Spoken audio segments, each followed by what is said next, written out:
طالبانو په یوه نوې اعلامیه کې بیا افغان حکومت ته څه ویلي دي. راځئ دا ټول مطالب په همدې ویډیو کې راسره تر پای وګورئ تر څو له حقیقتونو خبر شئ. په سلامونه مو هرکلی کوم دوستانو، خدای دې وکړي چې جوړ او روغ اوسئ.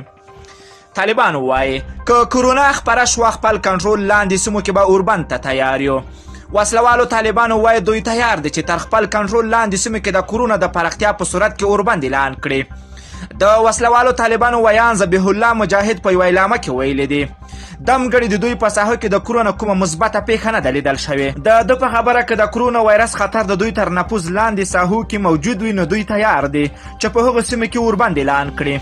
نوموړي همدا راز ویلي چې د روغتیايي کارکوونکو او نورو مرستندویو موسسې امنیت خوندي ده او په پوره ارامتیا د بشري مرستو لپاره د طالبانو تر واک لاندې سیمو ته سفرونه کولی شي.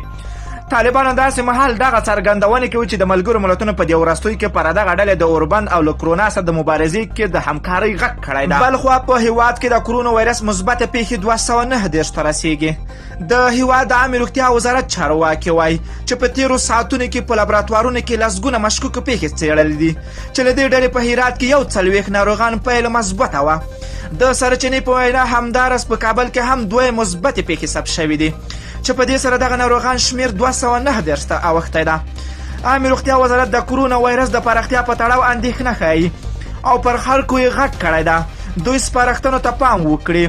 دوی له خلکو غوښتي چې د ګرځند بندیز رعایت کړي، په کورونو کې پاتې شي، روغتیايي سپارښتنو ته پام وکړي او خپله کورنۍ دغه وایرس له شره وژغوري.